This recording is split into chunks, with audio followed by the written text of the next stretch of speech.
आपके नाम की भी काफी चर्चा है। और 2024 में आजसू उस रिकॉर्ड को अपने ही रिकॉर्ड को ध्वस्त करके और आगे बढ़ेगी। और गिरिडीह में जो सोशल मीडिया पर जिस तरीके से बज है ये जयराम महतो का, आपका लगता है कि ये कोई चुनौती है आपके लिए? जो राज्य के जो शिक्षित बेरोजगार हो, आप तो उनके सपने को भी बेच रही है। आप एनडीए और राष्ट्रीय मुद्दों की बात करें तो क्या मोदी जी के खिलाफ बेरोजगारी मुद्दा है? कि ये सरकार हर मामले में फेल है। लॉ एंड ऑर्डर के मामले में पूरी तरह से सरकार फेल है। नमस्कार, मैं हूं नंदलाल शर्मा और आप देख रहे हैं साझा भारत। इस समय हम गिरिडीह लोकसभा क्षेत्र में गोमिया के विधायक लंबोदर महतो जी हमारे साथ हैं। गिरिडीह जो एक समय चर्चा में है, इस समय यहाँ पर जो महतो वोटर जो है वो काफ़ी बहुतायत संख्या में है और ये एक हॉट सीट बनी हुई है। यहाँ से एक निर्दलीय प्रत्याशी जयराम महतो काफ़ी कैंपेनिंग कर रहे हैं, सोशल मीडिया में काफ़ी वज है। लेकिन जो यहाँ की बड़ी पार्टियाँ हैं, चाहे वो जेएमएम हो चाहे आजसू हो, उनकी तैयारी क्या है? लंबोदर महतो जी का नाम चर्चा में है कि वहाँ से नए नाम के तौर पर के उनको उम्मीदवार बनाया जा सकता है। चौधरी साहब यहाँ पर पार्टी के सांसद रहे हैं, तो उन्हीं तैयारियों पर और पार्टी की तैयारियां क्या हैं गिरिडीह लोकसभा को लेकर के, इस पर बात करेंगे। सर, शुक्रिया आपका समय देने के लिए। धन्यवाद। देखिए, गिरिडीह आजसू की सीट है। आजसू यहाँ पर जीती हुई है और रिकॉर्ड मतों से जीती हुई है। लास्ट 2019 लोकसभा चुनाव में हम लोगों ने 6.5 लाख से ज़्यादा मत प्राप्त किए और 2.5 लाख से ज़्यादा अंतराल से जीते। तो अब तक सबसे ज़्यादा मत लाने का भी रिकॉर्ड आजसू के नाम पर है और सबसे ज़्यादा अंतराल से जीतने का भी रिकॉर्ड आजसू के नाम पर है। और 2024 में आजसू उस रिकॉर्ड को अपने ही रिकॉर्ड को ध्वस्त करके और आगे बढ़ेगी। और इस बार का तो आजसू का लक्ष्य है कि हम लोग पूरे झारखंड में एनडीए से 14 में 14 सीट जीतेंगे और गिरिडीह में हम लोग का लक्ष्य है कि 5 लाख से ज़्यादा अंतराल से हम लोग जीते। 10 लाख से ज़्यादा मत प्राप्त हो, 5 लाख से ज़्यादा अंतराल हो, तो हम लोग इस लक्ष्य के साथ आगे बढ़ रहे हैं और पार्टी की पूरी तैयारी हो चुकी है। अभी हम लोगों ने, आप देखे होंगे कि 13 मार्च को हम लोगों ने पूरे लोकसभा के सभी गांवों से जो ग्राम प्रभारी महिला और पुरुष है उनका हम लोगों ने सम्मेलन किया था और सभी लोगों ने पूरा ये संकल्प लिया है कि इस बार फिर से ऐतिहासिक मतों के साथ, ऐतिहासिक अंतराल के साथ अपने ही कीर्तिमान को ध्वस्त करते हुए आजसू फिर से नया कीर्तिमान स्थापित करेंगे और आजसू गिरिडीह सीट से जीतेंगे। आपका नाम भी चर्चा में अभी तक, जैसे बीजेपी ने काफ़ी सीटों पर उम्मीदवार का नाम का ऐलान कर दिया है, आजसू ने मतलब कितना समय लगेगा उम्मीदवार के नाम का ऐलान में? देखिए, राजनीति में चर्चा और निर्णय बहुत अंतर होता है।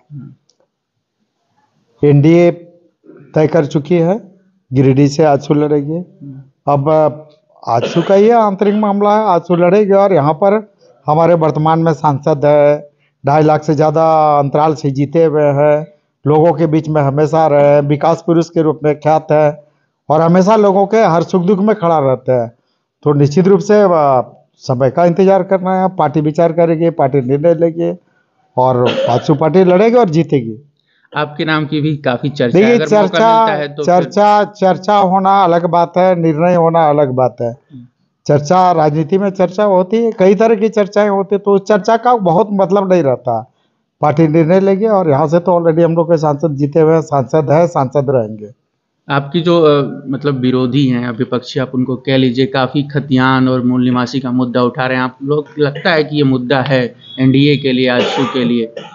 देखिए, जो लोकसभा चुनाव होता है राष्ट्रीय परिप्रेक्ष्य में होता है, देश के परिप्रेक्ष्य में होता है, देश के गौरव को बढ़ाने के लिए होता है, देश को विकसित बनाने के लिए होता है। तो ये पूरा लोकसभा चुनाव में कोई क्षेत्रीय मुद्दा महत्व नहीं रखता है।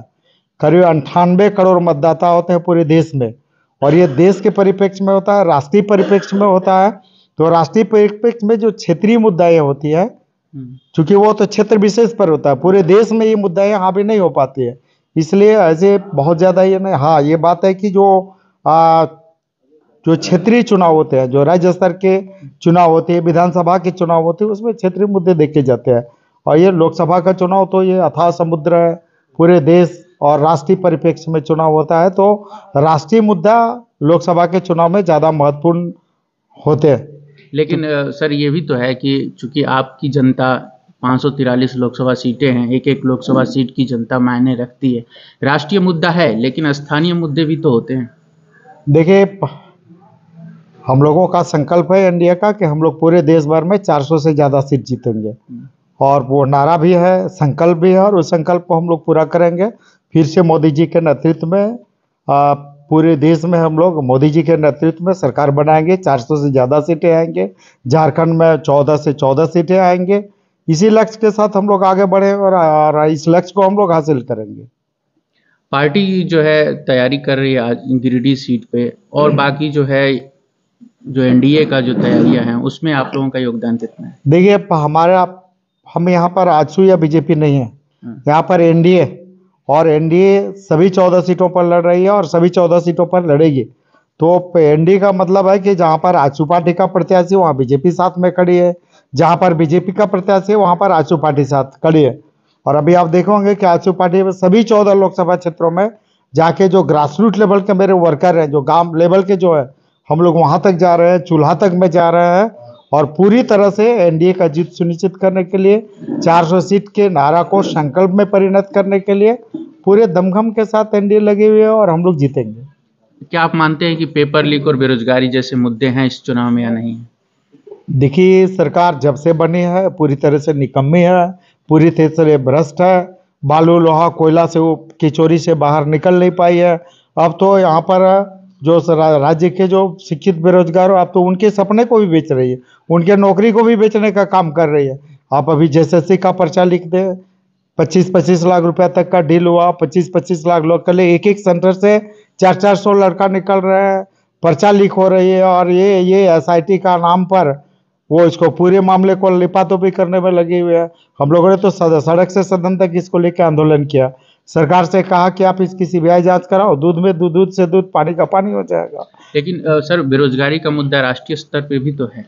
बेरोजगारी निश्चित रूप से बेरोजगारी का मुद्दा है, गरीबी का मुद्दा है, और ये मुद्दा किसी एक व्यक्ति या किसी एक सरकार का नहीं है, सभी समाज, सरकार और सभी लोगों की सामूहिक जवाबदेही है। और सभी लोगों को मिलकर बेरोजगारी और बेकारी को दूर करने के लिए, बेरोजगारी को दूर करने के लिए, गरीबी को दूर करने के लिए सभी दलों को, सभी लोगों को, पूरे समाज को, सभी देशवासियों को एकमत होकर एकजुट के साथ इस लड़ाई बेरोजगारी और गरीबी के विरुद्ध में सबको मिलकर लड़ना होगा। जैसे कि आप देखिए कि जो न्याय यात्रा निकली राहुल गांधी की, झारखंड से भी गई, तो वो लगातार बेरोजगारी के मुद्दे पर बात करें। आप एनडीए और राष्ट्रीय मुद्दों की बात करें तो क्या मोदी जी के खिलाफ बेरोजगारी मुद्दा है? राहुल जी को तो याद होना चाहिए कि राहुल जी की कितनी सरकार रही है। 40 वर्षों तक इन लोगों ने शासन किया, 40 वर्षों में इन लोगों को याद नहीं रहा कि देश में बेरोजगारी और गरीबी थी। ये गरीबी बेरोजगारी आज उनको याद हो रही है, जब ये सरकार में थे तब कहाँ चले गए थे। इन लोग की भी सरकार रही है, 40 वर्षों तक देश में शासन किया, तो उस समय तो राहुल जी को याद होना चाहिए कि देश में गरीबी और बेरोजगारी की क्या स्थिति थी। और आज तो देश में आप देखें, अर्थव्यवस्था के मामले में देखें, आज दुनिया के तीसरी अर्थव्यवस्था हम लोग बने हैं। और निश्चित रूप से आज देखें तो आज कई मामलों में हम लोगों ने, देश ने कीर्तिमान स्थापित किया है। आप G20 में देखें, आज पूरे देश, पूरी दुनिया में हम लोगों ने अपनी ताकत का एहसास कराया कि भारत शक्तिशाली है, और अपने शक्ति का एहसास भारत ने पूरी दुनिया ने कराया है। और आगामी जो तीसरी लोकसभा है अभी जो आप जीतने वाले हैं लगातार, इसके बाद आप तीसरी जो सरकार बनेगी मोदी जी के नेतृत्व में, इसके बाद तो भारत विश्वगुरु बनने की ओर बढ़ा हुआ है, भारत विश्वगुरु बनेगा। विश्वगुरु बनने का मतलब क्या होता है सर, क्योंकि आप प्रशासनिक सभा में भी रहे, जरा एक्सप्लेन करिएगा। विश्वगुरु बनने का मतलब है कि हर मामले में भारत लीड करे, चाहे विकास के मामले में, हर क्षेत्र में भारत का प्रभुत्व हो, भारत का वर्चस्व कायम हो, और हर मामले में पूरी दुनिया में भारत लीड करे। तो निश्चित रूप से उस दिशा में आगे भारत बढ़ रहा है और हम आगे बढ़ेंगे। और भारत फिर से मोदी जी के नेतृत्व में, इस लोकसभा चुनाव के बाद मोदी जी के नेतृत्व में एनडीए की सरकार बनेगी, और एनडीए फिर से भारत को पूरी दुनिया में विकसित देशों की श्रेणी में पहले नंबर पर खड़ा होगा। एक जो है महिलाओं के खिलाफ अभी झारखंड में एक फॉरेन टूरिस्ट के साथ जो है रेप का मामला सामने आया था। इस तरीके के मामले जब सामने आते हैं तो निश्चित तौर पे जो विश्वगुरु बनने की जो छवि होती है, जो प्रयास होते हैं, उनको निश्चित तौर पे धक्का लगता है। देखिए, निश्चित रूप से हमने शुरू से ही कहा कि ये सरकार हर मामले में फेल है। लॉ एंड ऑर्डर के मामले में पूरी तरह से सरकार फेल है, प्रशासनिक नियंत्रण इस सरकार का है ही नहीं। आप देख ले कि खाली एक महिला का क्यों, 8,500 हमारी महिला और ये सरकार का 4 साल के लगभग हुए, और ये 4 साल कुछ महीने में इस सरकार का रिकॉर्ड है कि 8,500 से ज़्यादा हमारे माँ बहनों के साथ बलात्कार की घटनाएं हुई है। तो ये सरकार तो हर मामले हमारी माँ बहनों की इज्जत की भी रक्षा ये सरकार नहीं कर पा रही है। आप धनबाद जेल में अगर हत्या होती है जेल के अंदर में, तो आप समझ सकते हैं कि लॉ एंड ऑर्डर कहाँ है। लॉ एंड ऑर्डर के मामले में सरकार पूरी तरह से फेल है। लेकिन सर ये फिर मणिपुर और पहलवान बेटियों का वही मामला आ जाता है। ये मामला निश्चित रूप से माँ बहनों के साथ अगर इस तरह की घटनाएं, चाहे देश के किसी भी क्षेत्र में हो, कहीं भी हो, तो निंदनीय घटना है। ऐसे घटनाओं की निंदा की जाती है और ऐसी घटनाएं दोबारा नहीं हो, पुनरावृत्ति ऐसी घटनाओं की नहीं हो, इसके लिए जो भी सरकार है, जो जिम्मेवार सरकार है, उसको जिम्मेवारी के साथ ऐसी घटनाओं पर रोक लगानी चाहिए। शिबू सोरेन के परिवार में टूट हुई है, सीता सोरेन ने इस्तीफा दे दिया है, इस पर क्या कहेंगे आप? देखिए, कहीं न कहीं झारखंड मुक्ति मोर्चा में परिवारवाद की पूरी तरह से राजनीति होती रही है।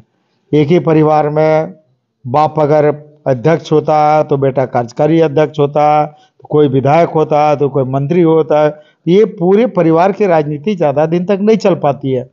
और परिवार में भी जो एक संस्कार होता है परिवार का, वो उसकी भी है। अगर सीता जी उस परिवार में सबसे बड़ी बहू के रूप में होती है, तो निश्चित रूप से मंत्री तो सीता जी को बनना चाहिए। सीता जी को मंत्री नहीं बनाया गया, सीता जी को मुख्यमंत्री बनना चाहिए। तो कहीं न कहीं आप जो पारिवारिक संस्कार है, पारिवारिक में जो आप जूनियर और सीनियर की बात होती है, जो इज्जत देने की बात होती है, प्रतिष्ठा देने की बात होती है, तो शायद सीता जी को परिवार में ही मान सम्मान मिलता, तो शायद सीता जी रिजाइन नहीं करती, सीता जी किसी दूसरे के पार्टी में नहीं जाते। तो कहीं न कहीं सीता जी के साथ, उनके मान सम्मान के साथ खिलवाड़ हुआ है, जिसके कारण आज ऐसा हो रहा है। क्या आपको लगता है कि चुनाव के चलते हुआ है? नहीं, चुनाव से इसको क्या लेना देना है? चुनाव से कोई सीता जी आज की नहीं है, 3-3 बार की विधायक रही है। और वो दुर्गा जी, जिनका झारखंड मुक्ति मोर्चा को सिंचने में, पल्लवित और विकसित करने में जिनका बहुत बड़ा भूमिका है, उनकी धर्मपत्नी है। तो आज उनके साथ अगर इस तरह का सम्मान के साथ उनका खिलवाड़ होगा, तो निश्चित रूप से हर आदमी अपने मान सम्मान के लिए अच्छी जगह की तलाश करता है। तो पार्टी छोड़ना, किसी दूसरे जगह पर जाना, इसको किसी दूसरे राजनीति के एंगल से देखने का कोई औचित्य नहीं है। गिरिडीह में जो सोशल मीडिया पर जिस तरीके से बज है ये जयराम महतो का, आपका लगता है कि ये कोई चुनौती है आपके लिए? देखिए, राजनीति सोशल मीडिया से नहीं चलता है। राजनीति फेसबुक, ट्विटर, इंस्टाग्राम से नहीं चलता है। राजनीति जमीनी पकड़ पर चलता है। अगर सोशल मीडिया पर होता तो किसी को जनसेवा करने की आवश्यकता नहीं, विकास करने की आवश्यकता नहीं, क्षेत्र में जाने की आवश्यकता नहीं थी। सोशल मीडिया में अपना सब चीज़ चलता रहता। तो सोशल मीडिया से राजनीति नहीं चलती है, और अब सोशल मीडिया से कोई चुनावी हार जीत भी नहीं होता है। तो इसलिए सोशल मीडिया के आधार पर कोई अगर जीत का दावा करता है, तो मैं समझता हूँ कि बहुत इसका कोई अर्थ नहीं रह जाता है। जीत जमीनी पकड़ पर होता है, जीत लोगों का जनभावना के साथ होता है। तो कई ऐसी बातें होती है, सिर्फ सोशल मीडिया के आधार पर कोई चीज दर्ज नहीं कर पाते। कई ऐसे उदाहरण है। कन्हैया सामने में आए, जीवन भर चुनाव लड़ते रह गए। तो आंदोलन और संघर्ष और राजनीति तीनों में अंतर, राजनीति और आंदोलन में आसमान और जमीन का अंतर है। जब भी आप राजनीति करेंगे तो आपके साथ वो आंदोलन वाली बात नहीं रह जाती है। आपके सामने कई हार्दिक पटेल भी है, एक आवाज में 5-5 लाख लोग जुट जाते थे। हार्दिक पटेल विधायक नहीं बन पाया, जब बीजेपी की शरण में गए तब जाके अभी विधायक बने। कन्हैया जी आज तक विधायक नहीं बन पाया।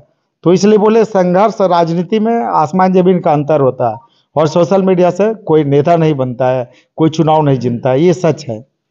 अन्ना आंदोलन या केजरीवाल की भूमिका को आप कैसे देखते हैं सोशल मीडिया को लेकर के? केजरीवाल, अन्ना और अन्य लोगों में आसमान जमीन का अंतर है। केजरीवाल सामाजिक कार्य करता रहे हैं, ईमानदार कार्य करता रहे हैं, निष्ठावान कार्य करता रहे हैं, और केजरीवाल और अन्ना पर, उनकी ईमानदारी पर कोई उंगली नहीं उठा पाया। तो निश्चित रूप से अगर कोई पूरे समर्पण और निष्ठा के साथ जनसेवा करता है, तो निश्चित रूप से केजरीवाल के साथ आज देख लीजिए कि अभी मुख्यमंत्री बने हुए हैं। आखिरी सवाल ये सर कि क्या आप लोगों के लिए, जब जनता के बीच आप जा रहे हैं या फिर आजसू के कैंडिडेट के तौर पर जब आप लोग चुनाव प्रचार में जाएंगे, तो कोई मुद्दा है या बस ये है कि 400 पार? ने मुद्दा है। हम लोगों ने काम किया है, हम लोगों ने काम किया, हम लोगों ने विकास किया है, गिरिडीह का विकास किया है। इन सारे विकास के मुद्दों को लेकर हम लोग जनता के बीच में जाएंगे। और ऐसे कई उदाहरण है, आप देख ले, चाहे पूरे क्षेत्र में भारत सरकार के द्वारा कई ऐसे महत्वपूर्ण योजनाओं को, परियोजनाओं को हम लोगों ने जमीन पर उतारा। बहुत सारे विकास योजनाओं को उतारे। इन सारे विकास योजनाओं को लेकर हम लोग जनता के बीच में जाएंगे। हम लोग विकास करने में विश्वास रखते हैं, काम करने में विश्वास रखते हैं। ये भाषणबाजी और आश्वासन में विश्वास नहीं रखते। तो हम जो काम किए, हम लोगों ने अभी 13 मार्च को पूरे गिरिडीह लोकसभा में हमारे सांसद ने 5 साल में जो काम किए, उसको हम लोगों ने एक बुक के रूप में, किताब के रूप में जनता के बीच में देने का काम किया। और भारत सरकार ने बहुत ही विकास के काम गिरिडीह लोकसभा क्षेत्र में किया। अगर आप उस परिप्रेक्ष्य में बात करें तो हम सिर्फ अपनी विधानसभा का अगर बात करें तो आज मेरी विधानसभा में अरबों की योजना, भारत सरकार के परियोजना चल रहा है। भारतमाला परियोजना, बनारस से कलकत्ता, केंद्र सरकार की, मोदी जी की और गडकरी जी की बहुत महत्वपूर्ण परियोजना है। लाखों करोड़ की प्रोजेक्ट है। सिर्फ मेरे यहाँ अगर आप देखेंगे तो करीब 24 अरब की योजना आज भारत सरकार की मेरे यहाँ पर चल रही है। अभी आप एक्सप्रेस वे जना मोड़ से गोला आप देख ले, 1200 करोड़ और 2400 करोड़ की वो योजना मेरे यहाँ अभी चल रही है, जमीन पर उतर रही है। जल जीवन मिशन में देखें तो आज हम लोगों ने गांव-गांव में पाइपलाइन के माध्यम से पानी पहुंचाने का काम कर रहे हैं। अभी 5 अरब से ज़्यादा की योजना मेरे यहाँ चल रही है।